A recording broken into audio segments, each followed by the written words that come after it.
Hello, Sunchaser here. Though nowadays I go by Tiz, so feel free to call me by that. I know I've only ever done AMVs and GMVs, really, so an analysis video is a bit strange for anyone who actually follows my fickle and inconsistently updated channel. However, the new Final Fantasy XVI trailer has me in a chokehold. I previously posted a few theories and analysis on my Tumblr blog, but I thought maybe it would be cool to try something new and turn it into a video of sorts. So here I am, with my first analysis video ever. I hope you guys enjoy, though do be sure to take my theories with a grain of salt. I'm just having fun here, really. Whether you agree or disagree, I'd love to hear your thoughts on your own theories in the comment section below. Okay, so let's get started. The majority of these theories relate to the icons, and who I believe their dominant might be, aside from the ones that are confirmed, of course. So first, I'm going to begin with Ramuh. Personally, I'm leaning on this sort of hostile older guy. Not just because he's older, mind you, but look closely at their facial features when you see them side by side. They share the same mustache, eyes, brows, nose, heck, even their mouths look the same to me. Let me know your thoughts. Who do you think Ramuh's dominant could be, whether it be a character from the trailers, or if you think he hasn't been seen just yet? My next prediction is definitely one of my weaker ones. This Emperor guy shows up in the trailer quite a few times, leading to me believing that he's probably important. Not to mention, he seems absolutely antagonistic. Anyhow, my gut tells me that he could possibly be the iconic Bahamut himself. Come on, if this guy is a lead villain, how badass would it be for that villain to be Bahamut? My desire for such isn't my only reason, though.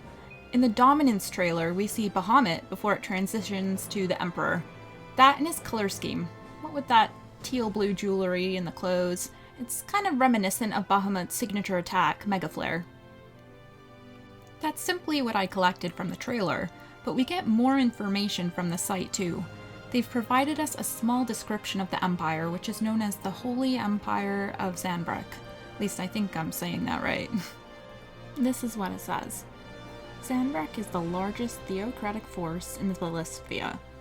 The Empire's holy capital, Oriflamme, is built around Drake's Head, the mother crystal that blesses the surrounding provinces with abundant ether. The people happily take advantage of this, living in comfort and security under the watchful gaze of the Holy Emperor, whom they worship as the living incarnation of the one true deity. The Dominant of serves as the Empire's champion, taking to the field in times of war to rout its enemies. Honestly, I don't know if this strengthens or weakens my theory. He's clearly the Holy Emperor himself, who is apparently worshipped as an incarnation of the one true deity. According to the site, in select countries, the icons themselves are worshipped like gods. With this in mind, I'd assume that an icon would be this true deity they speak of. Now, the one true deity, though, let's be honest, my favorite summon has always been Shiva, but who's the most iconic one? It's gotta be Bahamut. He's basically a Final Fantasy staple. If any of the icons was viewed as something like a one true deity, then it's gotta be him. So if this Emperor guy is seen as an incarnation of this supposed deity, I think that makes it entirely possible that he actually is Bahamut. Except, in the next paragraph, their dominant, who is censored, of course, serves as the Empire's champion. I don't think the Emperor himself would be his own champion, right? I don't know what this means. Is their champion Bahamut? Is Bahamut's dominant another member of the Emperor's family, maybe? I noticed there was a woman and a kid on thrones of their own alongside him. I can only assume they're his wife and son. Could one of them be Bahamut's dominant and he's merely the puppet master?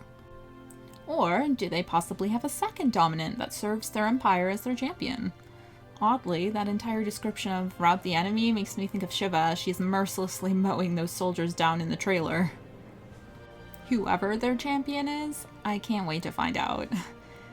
Anyhow, I mentioned my favorite Final Fantasy summon, Shiva, briefly there, so now it's time to move on to her. I'm pretty sure this one is a popular fan theory. I'm convinced that Jill is an icon, considering most of the others who have been confirmed all seem quite main.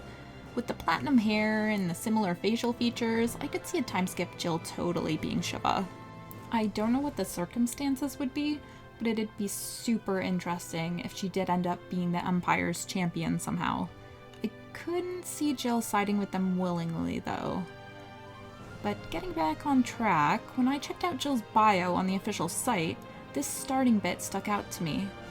It's a simple statement, but as simple as it is, I think it totally strengthens the entire Jill is Shiva theory. The North is often associated with ice and snow, or maybe I just think that way because I live up in bitter, cold Canada. Not to mention, her necklace resembles a snowflake. If this doesn't scream Shiva, I don't know what does. Moving on again, I didn't realize that Benedicta was confirmed to be from this kingdom. Wallowed claims the entirety of Ash, the eastern half of Valisthea, as its dominion.